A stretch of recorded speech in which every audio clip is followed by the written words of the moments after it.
Welcome to your worst nightmare. This is No Sleep Stories. America is a nation of peaceful suburban homes, where lawns are immaculately manicured and window shutters remain tightly sealed after 10 o'clock at night.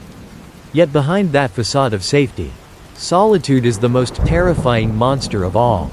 Americans fear intrusion. They erect high fences, install state-of-the-art security cameras, and double-lock their front doors with heavy mechanical deadbolts. They believe those sturdy brick walls can shield their families from the hazards of the outside world. However, they forget one fundamental truth. Once a perpetrator grasps your biological rhythm, every steel lock becomes utterly meaningless. Imagine a freezing November night in the suburbs of Chicago, Illinois. You return home after an exhausting 12-hour workday. You place your smartphone on the nightstand right beside your bed, launching an app called Somna, an AI-powered sleep tracker dominating the top charts of the App Store. The promotional slogan is soothingly gentle. Let Somna listen to every breath, analyze your heart rate, and guide you into a deep, fragrant slumber. You close your eyes, relax your entire body, and sink into the darkness. Little do you know, Somna's automated audio recording tonight captures more than just the sound of your breathing. On Monday morning, in the quiet neighborhood of Oak Park, police receive a report regarding the unusual disappearance of Clara Evans, a 28-year-old software engineer living alone. When investigators breach the lock and enter her second-floor bedroom, the room is completely immaculate. There are no signs of broken windows, nor any evidence of ransacked belongings.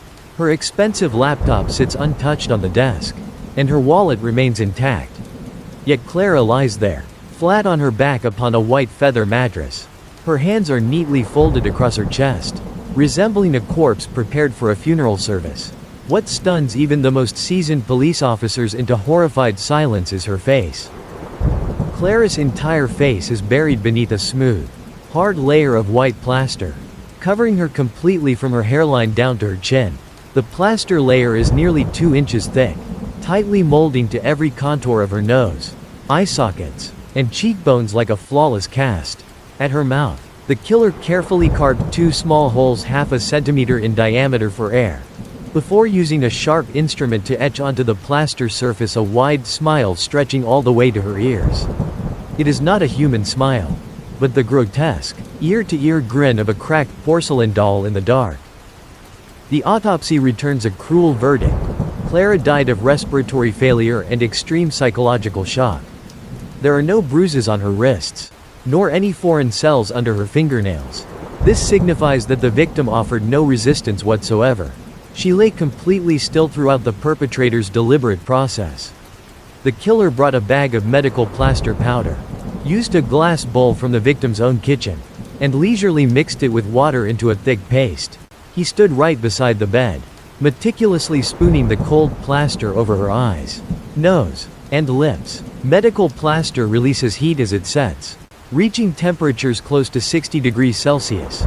The victim suffered high-temperature burns directly on her facial skin, unable to utter a cry for help because her lips were sealed tight. Every terror-stricken scream was forced back down into her chest until her final breath was extinguished. Why did Clara Evans fail to fight back? The answer resides within the audio recorded from her phone at 3:15 a.m. When the Somna app recognized wet footsteps approaching the bed, accompanied by the squelching sound of a metal spoon stirring thick plaster paste in the dead of night. 3 days after Clara Evans's crime scene was sealed, Inspector Mark Vance of the Cook County Sheriff's Office invited Dr. Ethan Reed, a leading expert in cybersecurity and acoustic analysis, to join the task force. Ethan's objective was to dissect the underlying source code of the Somna application. Behind the soothing blue interface and supposedly harmless relaxation tracks, Ethan discovered a sinister malicious code. Starting at 2 o'clock every morning, the app automatically activates and broadcasts a sequence of extremely low-frequency sound waves, known as infrasound, at the precise frequency of 18.9 Hz. A frequency of 18.9 Hz is an invisible wave imperceptible to the human ear. Yet the human brain responds to it with extreme sensitivity. It matches the natural resonant frequency of motor neurons. When the human body is exposed to this wave during deep sleep, The brain is forced into an artificial state of sleep paralysis. Every motor muscle from the neck down is locked tight.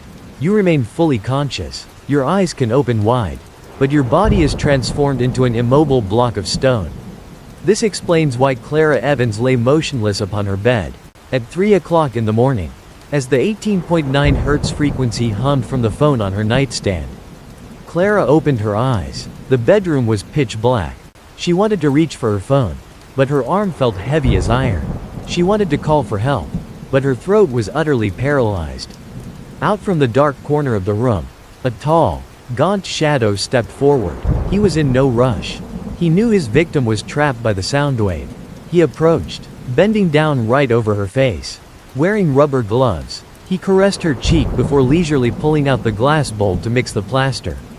The victim watched the entire procedure with wide eyes in boundless despair. While Dr. Ethan Reed was still scrambling to trace Somna's server, a second murder occurred in the city of Evanston, north of Chicago. The victim was Marcus Vance, a 32-year-old high school teacher living alone. The scenario was identical in every detail. No signs of forced entry. The victim lying on his back with hands folded across his chest, and his face buried beneath a hardened plaster mask displaying that same grotesque smile. The killer did not select his victims at random. He accessed the GPS location data of the Somna app, filtering out individuals living alone in detached houses. The app not only generated the wave to paralyze the victims, but also served as a homing beacon for the killer, notifying him of the exact moment their heart rates dropped lowest so he could casually walk through their front doors. Chicago police immediately issued an order to remove Somna from all digital platforms. But it was too late. Tens of thousands of people had already downloaded it. Behind a computer screen, the individual holding this lethal frequency was silently watching every bedroom. Tonight, if you suddenly feel your body grow heavy and unable to move while lying in bed, do not try to open your eyes. Very likely, the man in the plaster mask is standing right beside you. When news of the second murder in Evanston broke across the media, a wave of panic swept across the state of Illinois. Suburban residents, accustomed to their quiet routines, fell into total dread. People frantically uninstalled health apps, unplugged smart devices, and stared at their bedside phones with horror. Meanwhile, the perpetrator remained hidden in the shadows, silent and calculating.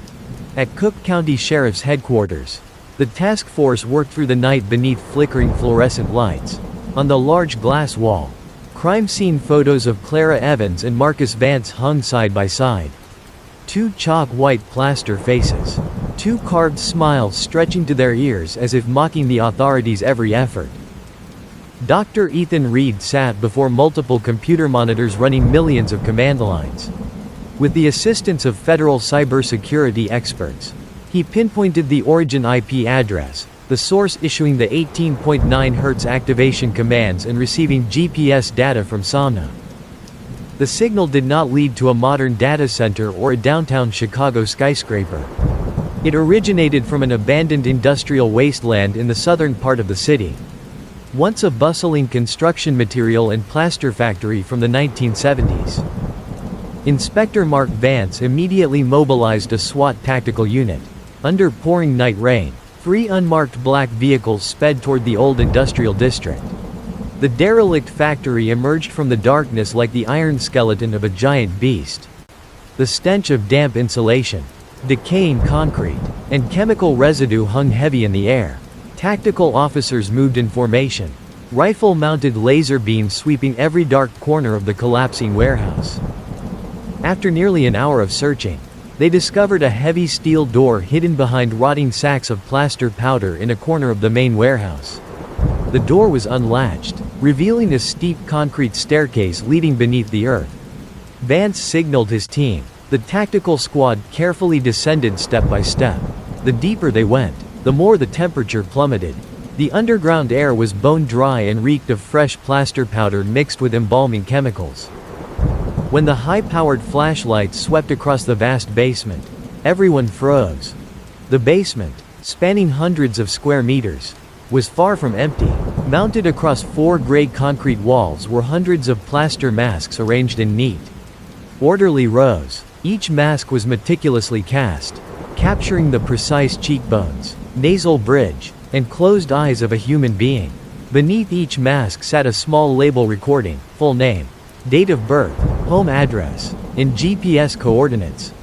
Ethan Reed stepped forward, his flashlight beam trembling as he illuminated a row on the left. His eyes widened in horror. The top row held the masks of Clara Evans and Marcus Vance, the two deceased victims. The terrifying truth lay in the rows below. Hundreds of other masks remained blank white, uncarved with that grotesque grin, but beneath them were printed the names and addresses of ordinary Chicago citizens. They were users who had installed Somna but had not yet been visited by the killer. This was not merely a series of murder scenes. It was an assembly line for harvesting souls, planned with chilling precision. In the center of the basement stood a large wooden table. On it sat an active laptop displaying a heat map of Chicago dotted with thousands of blinking green icons. Each icon represented a smartphone running the Somna app. Right beside the computer lay a black leather binder. Vance put on gloves and opened the file. The first page contained no police report, but a yellowed photograph from 1995. It depicted a 10-year-old boy lying in a hospital bed, his face severely disfigured from a house fire. Beside the bed stood his father, a plaster factory worker with hollow, hopeless eyes. Below the photograph were handwritten lines etched deeply into the paper.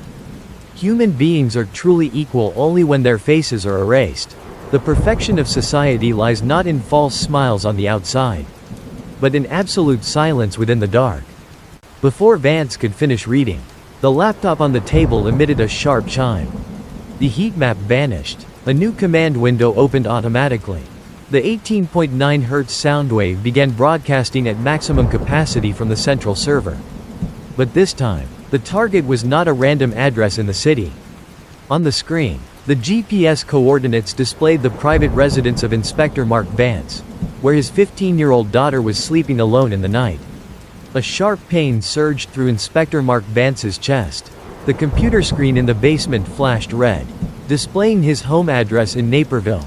The 18.9 Hz frequency was being unleashed across the network, targeting the phone of Emily, his 15-year-old daughter whom he had sworn to protect after his wife's passing.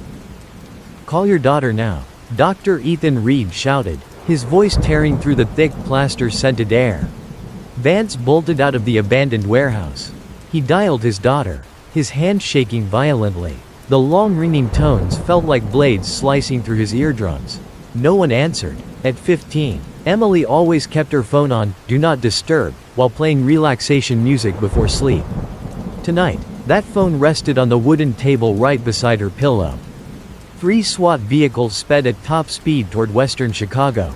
Vance sat in the passenger seat, eyes fixed on the speedometer exceeding 140 kilometers per hour. Rain hammered the windshield. In his mind, images of the previous victims played vividly, hands folded across their chest, completely immobile, faces buried beneath hardening plaster. If the 18.9 Hz frequency had activated, Emily was now locked onto her bed. She was awake, her eyes wide in the dark, unable to move a single finger. And the killer might already have stepped through his front door. After 15 agonizing minutes, the police cruiser screeched to a halt outside the gray 2-story house in Naperville. Vance leapt out before the wheels stopped. He drew his sidearm, kicked open the front door lock, and sprinted up the stairs to his daughter's bedroom. The bedroom door stood ajar. A terrifying silence hung over the space. "Emily!" Vance screamed, shoving the door open with his shoulder. His tactical flashlight beam swept the room. Emily lay on the bed. She was on her back, eyes wide, staring at the ceiling in sheer terror. Her lips were pressed tight, her chest heaving rapidly, yet she could utter no sound. The sound wave from the phone on her nightstand was silently paralyzing her motor system. Vance roared, rushing forward to knock the smartphone off the table, crushing it under his boot. The sound wave cut out instantly. When he turned to hold his daughter, he noticed something horrifying. A glass bowl from his own kitchen sat on the small bedside table. Inside was a thick mixture of wet plaster, still faintly steaming. The killer had been here. He had stood right next to Emily and mixed the plaster. but he had retreated seconds before the police burst in. Upon the wet plaster surface, the killer had drawn a squiggly line with his finger, leaving behind a small plastic-wrapped note. Vance retrieved the paper with trembling hands.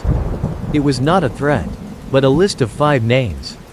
Clara Evans's name sat at position number 1, crossed out in red ink. Marcus Vance's name was at position number 2, also crossed out. Position number 3 was Emily Vance, marked not with a line, but with a question mark. And at position number 5, the final spot on the list, was a name that turned Inspector Mark Vance's blood cold. Dr. Ethan Reed. At that moment, Ethan Reed's frantic voice came through the tactical radio from outside. Inspector. The server just auto-sent an audio file directly to our channel. Listen. Vance pressed receive. Through the static, a deep, distorted voice spoke, calm and cold as if rising from beneath the earth. You arrived 30 seconds early, Inspector, but this game was never about speed. It is about perception. The next person will not need the Somna app, because he has carried that frequency inside his own head for a very long time. The chilling warning over the radio plunged the bedroom into absolute silence. Inspector Vance held his trembling daughter, his eyes fixed on the name, Ethan Reed, at the bottom of the hit list. The next person would not need the Somna app because he carried that frequency inside his head. It was a direct psychological attack aimed at the task force's most vital link. Ethan Reed stood silent in the rain-soaked yard, holding his radio. The young doctor's pale face had turned ashen. Tactical officers immediately surrounded Ethan, escorting him and the Vance family to Cook County Sheriff's headquarters, the safest fortress in the city. Equipped with soundproofed rooms and military-grade electromagnetic shielding. Inside his private office, Vance locked the door. He poured 2 cups of strong black coffee, pushing one toward Ethan. What did he mean when he said you carry that frequency in your head? Vance demanded, his sharp gaze fixed on the scientist. Ethan, what are you hiding from me? Ethan buried his face in his trembling hands. He breathed heavily, his chest heaving in shuddering gasps. I didn't tell you the whole truth about my research. Inspector, Ethan confessed, his voice heavy with regret. The 18.9 Hz frequency was not created by the person behind Somna. It was my doctoral thesis topic 10 years ago at the Illinois Institute of Technology. Vance froze, his coffee cup wavering. Ethan continued in a low voice, 10 years ago. While researching acoustic therapy to treat chronic insomnia and anxiety disorders, Ethan accidentally discovered a method to alter brainwave rhythms using low-frequency sound. But human trials revealed a terrifying side effect. It did not merely induce sleep, it completely disabled the somatic nervous system, plunging subjects into deep sleep paralysis without any resistance. Realizing the danger, Ethan destroyed his documents and sealed the project. But he did not know that among the student interns working in his lab back then, one had been secretly copying every data point. Who was he? Vance slammed his hand on the desk. Julian Croft. Ethan whispered the name in disgust. A mathematical genius with an extremely warped personality. Julian's face was disfigured in a childhood fire. He became obsessed with the idea that human society overvalued physical appearance, hiding hypocrisy behind fake smiles. He was expelled after I caught him secretly using this acoustic technology to psychologically torture lab animals. Every piece of the puzzle clicked together. The boy in the old 1995 hospital photo at the basement was Julian Croft. Just as the truth emerged, Ethan suddenly stopped speaking. His eyes rolled back, his hands clutching his temples. What is that sound? Ethan muttered, his body trembling. Inspector, do you hear it? The stirring of plaster. Vance looked around. The room was isolated, with no electronic devices active besides the desk lamp. Yet Ethan was experiencing a real nightmare while fully awake. The 18.9 Hz sound wave was not just coming from phones. Over the past 3 days, while Ethan immersed himself in dissecting Somna's source code, Julian had quietly embedded a frequency memory algorithm into Ethan's monitoring headphones. Every time Ethan wore them, the wave planted a neurological trigger in his cortex, forcing his brain to automatically recreate the paralyzing frequency whenever he experienced severe psychological stress. Ethan collapsed onto the floor. His arms went limp, his entire body locked tight in the middle of the police station. His eyes stared wide at the ceiling, his chest heaving, completely unable to move. From the silent hallway outside, wet footsteps squelched slowly toward the door. The heavy wooden door drifted open. A tall, gaunt figure wearing a plaster mask with an ear-to-ear grin stepped inside. He carried no weapons, only a glass bowl containing steaming wet plaster. He looked at Vance, then down at the paralyzed Ethan on the floor, speaking in a voice as gentle as a lullaby from hell. "It is time for you to complete your final exam, Doctor." The office hung in dead silence. Inspector Mark Vance stood in the center of the room, his Glock pointed at the chest of the figure in the plaster mask. Out in the hallway, the station's alarm system remained inexplicably quiet.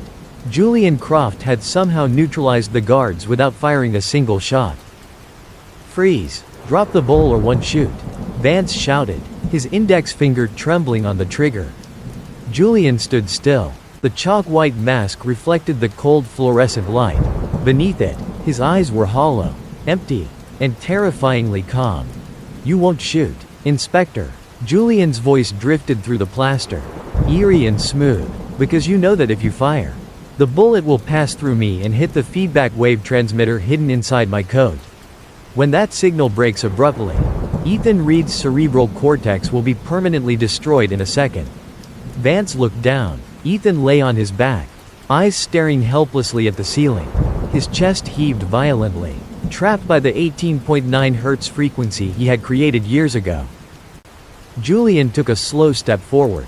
His footfall on the carpet was as quiet as a ghost. He knelt beside Ethan, placing the glass bowl of thick plaster near the doctor's head. "You taught me," Julian said softly, spooning up a cold dollop of plaster, "that human truth reveals itself only when facing death. You ran from your own creation for 10 years out of cowardice. Today, I bring you absolute liberation." "Back away," Vance roared, stepping forward to tackle Julian. The moment Vance advanced, Julian raised his left hand, holding a small remote control. He pressed a button. A low-frequency wave swept across the room. Vance staggered, his ears rang, his head spinning violently, his vision distorted as the room seemed to tilt. Though not completely paralyzed like Ethan, since he lacked the prior neurological trigger, Vance's vestibular system was overwhelmed. He dropped to his knees, his sidearm skittering across the floor. Julian stood over Vance, casually turning back to Ethan. He spooned the cold plaster onto Ethan's chin. The paste adhered to the doctor's pale skin. Ethan's eyes widened as tears of terror streamed down his temples. Yet he could not blink or flinch. "Feel it, Dr. Reed," Julian whispered, smoothing the plaster around his neck and jaw. "The cold of the beginning, and the heat of the end." The plaster began to set, releasing heat that reached 60 degrees Celsius. The skin on Ethan's face turned bright red, then scorched. The doctor screamed in the silent vault of his mind, yet outwardly lay as still as a stone statue. Julian layered the plaster over Ethan's mouth, sealing his lips shut, then over his nose, leaving only 2 tiny air holes. Finally, the plaster covered his eyes. Inside the police department, Chicago's leading cybersecurity expert had his face buried beneath a white biological tomb. Vance gritted his teeth, mobilizing every ounce of willpower to crawl across the floor. His fingers brushed the cold metal grip of his gun. He did not aim at Julian. He pointed the barrel toward the ceiling at the automatic fire sprinkler and pulled the trigger. Bang! The gunshot shattered the quiet. The bullet struck the heat sensor. Instantly, the building's fire alarm blared, and the overhead sprinklers unleashed a torrent of cold water. The artificial rain poured down, disrupting the low-frequency wave in the air and rapidly cooling the setting plaster on Ethan's face. Julian raised his head. For the first time, a flicker of emotion passed through his eyes behind the mask. He looked down at Vance, who was still holding the gun up from the floor. "A clever move, Inspector," Julian said, his voice drowned out by the cascading water. "But the main brushstroke of this painting is already complete." Julian stood and backed into the shadow near the emergency exit. Before disappearing, he dropped a wet postcard onto the floor. Vance crawled over to Ethan. frantically peeling off the wet plaster before it could fully harden. Ethan gasped violently, crying out in pain before passing out from thermal shock. Vance picked up the postcard from the floor. It showed an image of a central television station in downtown Chicago. On the back, written in waterproof ink, was a single sentence. "Tonight at midnight, the citizens of Chicago will wear this mask together across national television." The fire alarms continued to blare through the soaked hallway of the police station. Water washed away the white plaster residue from the floor. Ethan Reed was rushed to the hospital with severe facial burns. His life narrowly saved. Inspector Mark Vance sat on a hospital bench, his wet shirt clinging to his cold skin. In his hand was the postcard depicting the KTV Media Building, the primary broadcast tower for the most watched television network in the Midwest.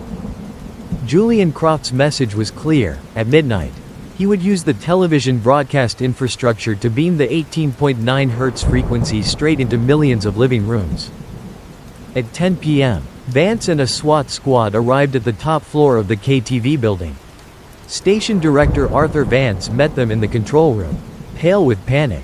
Dozens of monitors displayed live feeds from studios, newsrooms, and late-night shows. "We can't pull the feed, Inspector," the director shouted. "Tonight is the live Chicago mayoral debate. Over 4 million people are watching. If we cut the signal, there will be mass panic. If you don't cut the signal, those 4 million people will turn into 4 million corpses in plaster masks on their living room sofas." Vance barked back.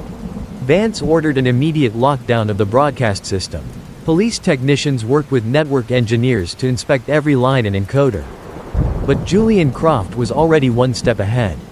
While engineers checked ground cables, Ethan Reed, his face wrapped in white bandages, was wheeled into the control room. Ethan plugged a frequency scanner into the main USB port of the master console. Too late, Ethan rasped through his bandages. He didn't hack the audio line. He embedded the infrasound algorithm into the video signal itself. Vance froze. "The video signal?" "The refresh rate of the screens," Ethan explained weakly. "When the display flickers at a precise frequency, the light pulses stimulate the retina, forcing the brain to generate the 18.9 Hz wave internally without using the ears. Everyone watching TV tonight will paralyze themselves just by looking at the screen." The wall clock ticked to 11:45 p.m. 15 minutes remained before the broadcast concluded with the mayoral candidate's closing address. Studio 01 was located on the 4th floor. Vance and 3 SWAT officers sprinted down the stairs. When they shoved open the heavy soundproof door, a chilling scene unfolded. The entire production crew, director, lighting techs, camera operators, and hundreds of audience members, sat dead still. They leaned back in their seats, eyes staring wide at the massive LED screens overhead.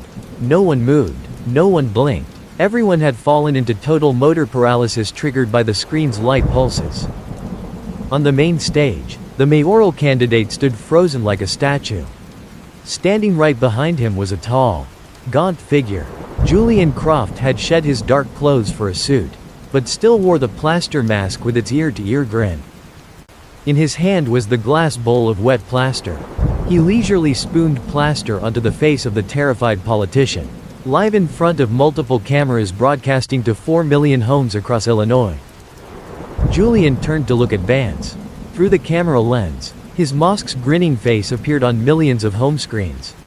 "Dear viewers, look closely at your leader. Tonight, I present you with the greatest gift of all, absolute silence." The live broadcast from Studio 01 reached millions of homes across Illinois. On living room screens, the city candidate stood immobile as his face was buried under thick plaster. 4 million viewers felt a faint throbbing at their temples as the high-frequency light pulses infiltrated their retinas, quietly sowing paralysis into their brains. Inside the studio, overhead lights illuminated the air, heavy with chemical fumes. "Julian, stop!" Vance yelled, his Glock aimed directly at the center of the plaster mask's forehead. Yet the 15 meters separating them were blocked by hundreds of motionless audience members. A single misstep or stray bullet could trigger panic among paralyzed bystanders. Julian did not pause. He used a spatula to smooth the plaster over the candidate's forehead, etching deep lines into it. A new grotesque smile created live on camera. Inspector. Julian's voice echoed through the studio surround speakers. Eerily smooth. Have you ever wondered why people fear the darkness? Not because they cannot see, but because they fear what lurks behind the face of the person opposite them. This mask is not death. It is liberation from lies. Behind the control room glass, Ethan Reed sat at the frequency control console. He knew he could not shut off the building's main power. Backup generators would engage instantly, causing a voltage spike that could damage viewers' brain tissue. The only way was to inject an anti-frequency directly into the video signal. Inspector Vance. Ethan's voice came through the earpiece, raspy with pain. I need a raw audio sample. The anti-frequency can only be generated from a voice carrying raw human emotion, a vibration uncontrolled by algorithms. Vance hesitated. Raw emotion? In a space dominated by fear and infrasound, how could he find a genuine vibration to break Julian's artificial frequency? Looking into the camera lens broadcasting live, Vance realized that millions of people outside, including his daughter Emily at home, were watching this screen. Vance lowered his gun slightly. He stepped forward, facing camera 02 directly. Julian. Vance spoke, his voice dropping into a low, gravelly tone marked by personal tragedy. 15 years ago, in that factory fire, your father didn't run away. He used his own burning body to shield you beneath the rubble. The hand stirring the plaster suddenly froze. I read your file from the Chicago Burn Institute. Vance continued, his words cutting through the quiet. Your face was ruined, but your father gave you life through his own scars. He didn't save a monster who wants to turn the world to stone. He saved his son. In the control room, the frequency meters on Ethan's screen vibrated wildly. Vance's honest words generated an open amplitude wave, the only sound unconstrained by Somna's algorithm. Ethan seized the moment, overriding the broadcast feed with the open amplitude wave. Static. Shriek. A sharp feedback tone echoed through every speaker and TV screen. The flickering lights in the studio stilled for a fraction of a second. Hundreds of audience members gasped sharply, their bodies jolting as the paralysis wave in their brains broke apart.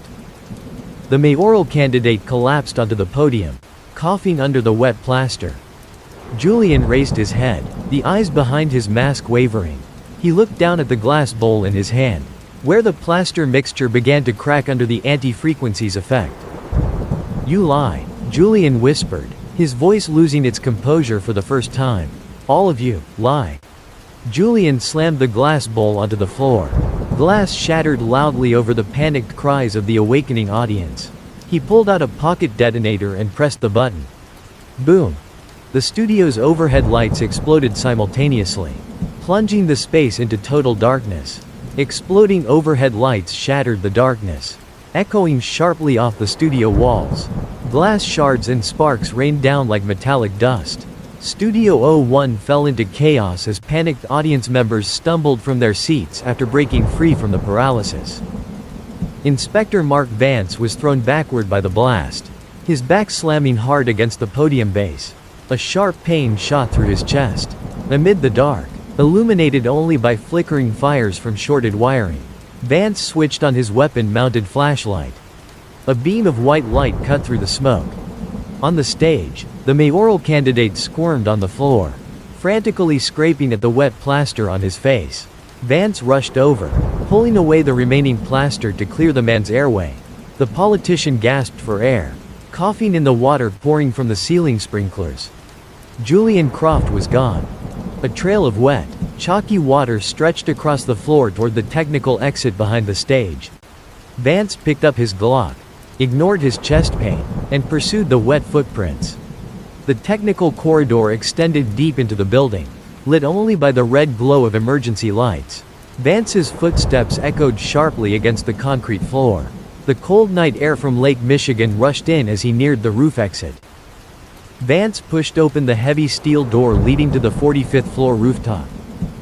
Winter winds from the lake swept across the roof, carrying a freezing drizzle. Below, Chicago stretched out like an ocean of light. Standing near the unrailed edge of the roof was Julian Croft. Julian had removed his plaster mask. For the first time under the searchlights of hovering police helicopters, his real face was exposed. The entire left side was heavily scarred and distorted from the fire years ago, a remnant he had spent his life hiding behind smooth plaster. In his hand, Julian still held the final remote control, the device connected to the backup frequency source at the city's underground data center. "It's over, Julian." Vance advanced slowly, his weapon raised. "The broadcast signal is dead. No one can hear your frequency anymore." Julian looked at Vance, his dark eyes hollow and completely empty. He offered a faint, lopsided smile across his scarred face. "Do you think I wanted to turn them into corpses, Inspector?" Julian's voice drifted in the wind. "No, I wanted them to stop. To stop looking at each other through fake masks every day. You showed them my scars. But are you sure they are ready to look at their own? Your father chose to sacrifice himself so you could live as a human being. Not a machine of silence." Vance shouted over the helicopter blades. "Hand over the remote." Julian looked down at the white plaster mask lying at his feet. The rain eroded its surface, washing away the carved smile into cloudy water that drained into the concrete cracks. "Truth is always too painful to bear," Julian whispered.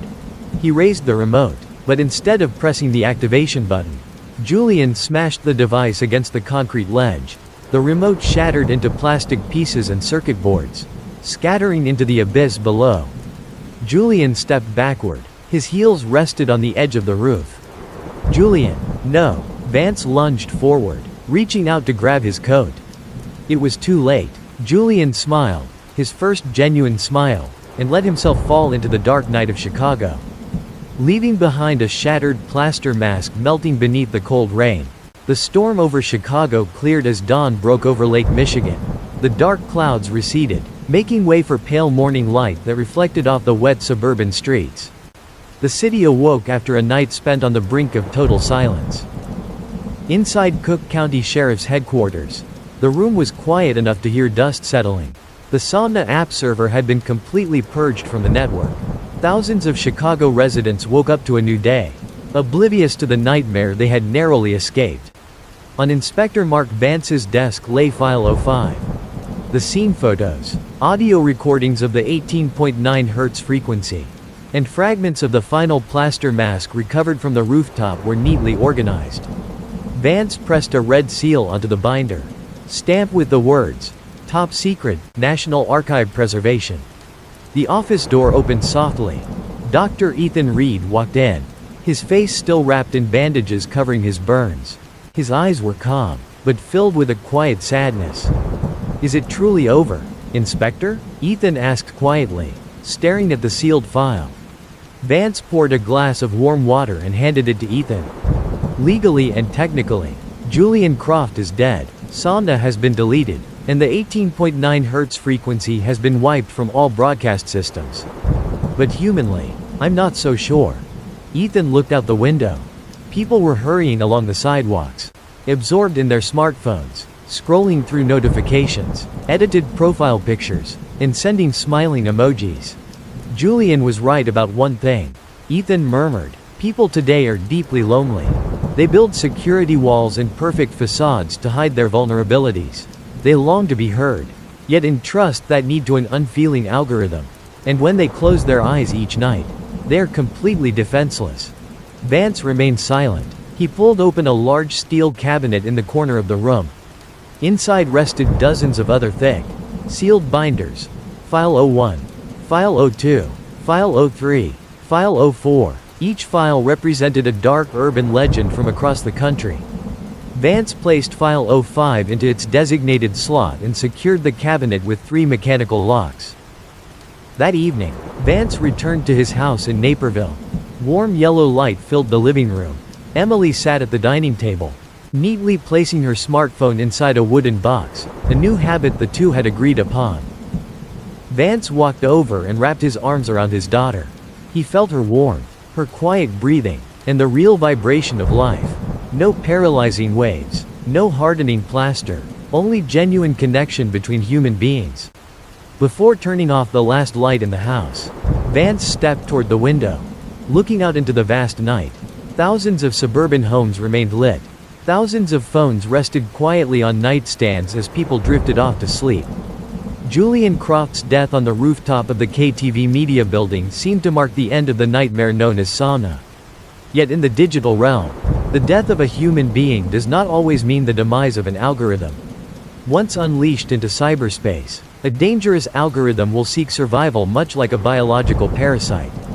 3 weeks after the incident in Chicago, Inspector Mark Vance began receiving strange reports from neighboring states.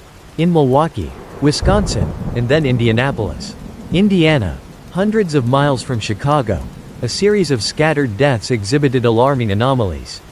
The victims all lived alone and died in their beds from respiratory failure. Although no plaster casts or grotesque ear-to-ear grins were present at the scenes, every corpse shared a distinct physiological trait. Their bodies lay completely rigid. Hands folded across their chests. Pupil dilated in absolute terror before drawing their last breath. Inspector Vance immediately sought out the Chicago Acoustic Research Institute, where Dr. Ethan Reed was recovering from severe skin and respiratory burns. On Ethan's spectral analyzer display, red and blue waveforms began oscillating in familiar rhythms once more. Julian is dead, but he transformed Somna's source code into a decentralized app, Ethan explained, his voice still slightly raspy behind thin bandages. He didn't store the code on a single server.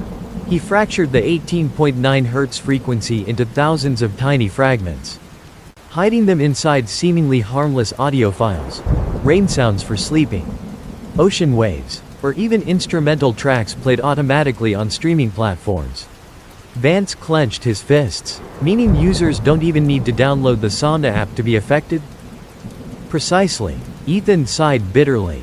Anyone who turns on a random relaxation playlist before going to sleep tonight, if the algorithm accidentally stitches enough of those audio fragments together, the paralyzing frequency will instantly activate.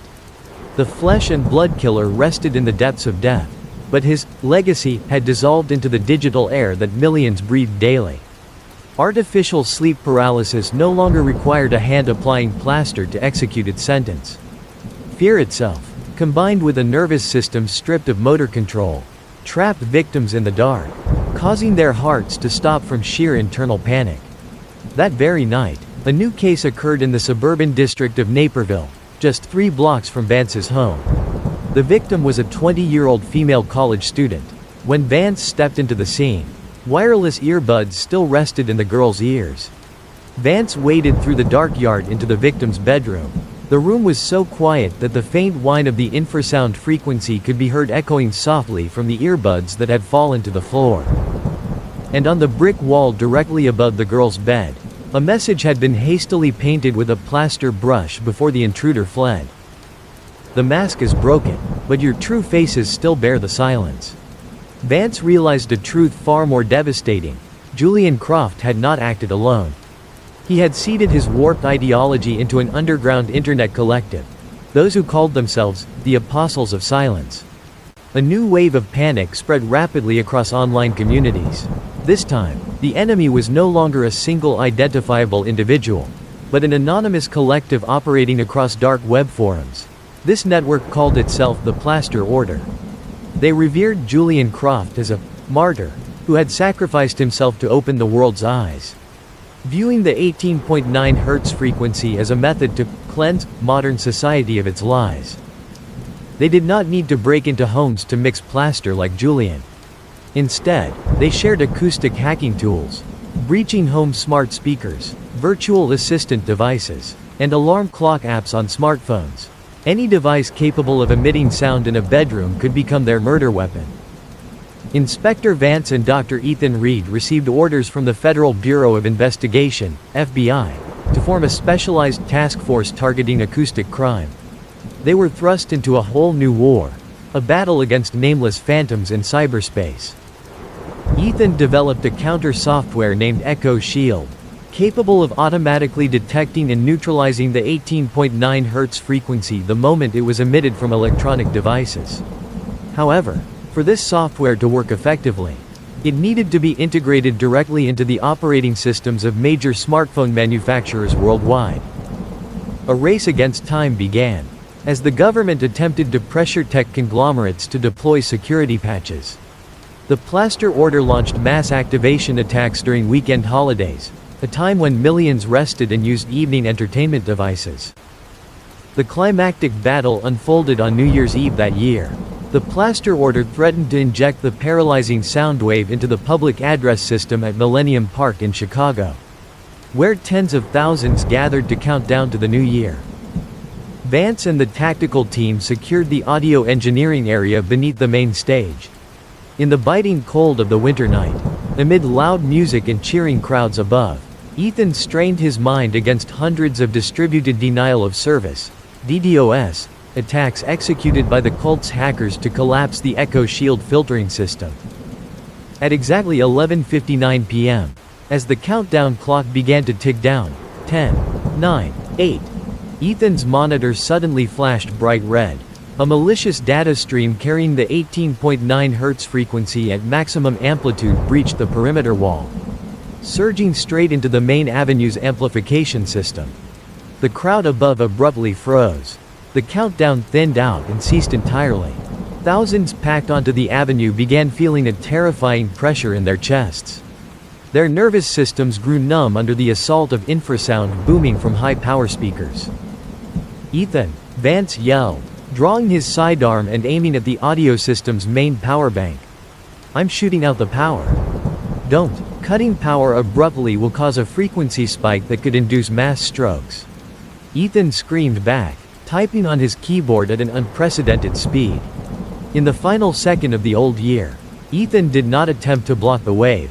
He inverted the algorithm, converting the amplification system into an open amplitude wave generator, the very frequency carrying raw emotional vibration that Vance had once generated at the television studio. A deep, warm reverberation resembling the beat of a massive heart erupted from the central speakers, rolling across the avenue.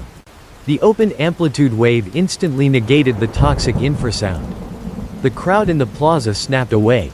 Deep gasps and thunderous cheers erupted as the number 0 appeared on the grand display, accompanied by brilliant fireworks bursting into the sky to bid farewell to the old year. Inspector Vance stood quietly amid the roaring crowd. He looked up at the vibrant night sky, then down at the phone in his hand. The Plaster Order had been repelled in this assault, but the war between humanity and the phantoms in digital space would never truly end. As long as human beings sought solace in virtual worlds while neglecting real connections, the frequency of silence would always lurk in the shadows. Vance slipped his phone into his inner coat pocket, clasped Ethan's hand tightly, and merged into the crowd smiling at the arrival of a new dawn. The confrontation at Millennium Park on New Year's Eve exposed a grim reality. The Plaster Order was no longer a small network of dark web hackers. They had evolved into an ideological criminal organization operating on a global scale. Even though their attack on the public address system was neutralized, the Plaster Order viewed New Year's Eve as a symbolic victory. On underground forums, they circulated a video clip showing thousands of people freezing for a few seconds, accompanied by the manifesto, "The silence has touched the ocean of humanity. Next time, it will rise and never recede." 2 months after the Millennium event, a strange phenomenon emerged in rural Iowa. Unlike the isolated urban deaths, this time in the small town of Eldridge, all 5 members of a farming family were found dead in the same night inside their 2-story house. They lay neatly in their beds, hands folded across their chests, their eyes wide and staring at the ceiling. What shocked Inspector Mark Vance and Dr. Ethan Reed upon arriving at the scene was the return of plaster. However, this time the killer did not apply plaster to the victims' faces. All electrical outlets, window crevices, air vents, and even microphones on electronic devices throughout the house were completely sealed with smooth, hardened white plaster. He didn't use plaster to deprive the victims of air, Ethan said nervously as he examined the plaster seal over a smart speaker in the living room with a magnifying glass. He used plaster to turn this entire house into an absolute soundproof chamber. Vance frowned. "A soundproof chamber? What for?" so the infrasound couldn't escape, and outside sound couldn't enter. Ethan whispered, his bandaged face twitching in disgust. Inside this sealed room, the 18.9 Hz frequency resonated to 10 times its normal power. The low-frequency sound bounced off the concrete walls, becoming an invisible tsunami that crushed the victims' nervous systems in under 10 minutes.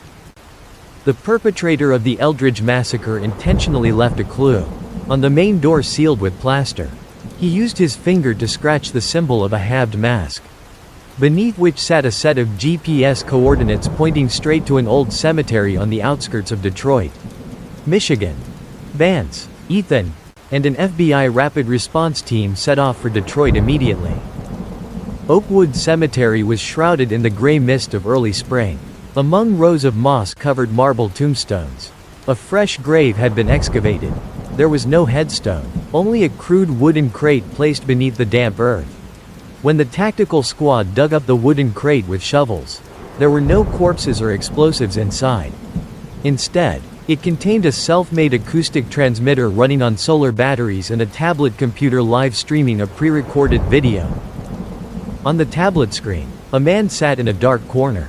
He did not wear a plaster mask, but his face was hidden behind a hazy gray shadow produced by a lens effect. His voice was processed through a frequency filter, deep and echoing. "Hello, Inspector Vance. Hello, Dr. Reed. Did you think that by eliminating Julian Croft or quelling a few attacks, you saved this world? Julian was merely the sower. We are the harvesters." The 18.9 Hz algorithm does not stop at physical paralysis. Over the past 16 months, we have quietly collected brainwave reaction data from over 20,000 victims before they drew their final breath. We have discovered the biological code of absolute fear. The tablet display shifted to show a glowing red neural gene map, constantly mutating. Tonight, this algorithm will no longer require phones, television broadcasts, or public speaker systems. We have successfully negotiated to integrate this neural wave format into the low Earth orbit telecommunication satellite constellation covering the entire North American continent. With a single keystroke, the absolute fear wave will beam directly from space onto every roof. No layer of plaster, no concrete wall can block the light of silence. The video concluded with an automated countdown, 0 hours 59 minutes and 59 seconds. Only 1 hour remained before the satellite signal would activate across the United States. Vance stared at the tablet screen counting down second by second. For the first time across the entire series of American files, he felt a storm of catastrophic proportions bearing down, with no conventional shield capable of providing cover. "Ethan," Vance turned to his partner, his hand gripping his sidearm tightly. "How much time do we have to breach the satellite control station?" Ethan raised his eyes, a resolute gaze reflecting behind his bandages. "We don't have time to reach the control station. But we can do something Julian Croft never anticipated.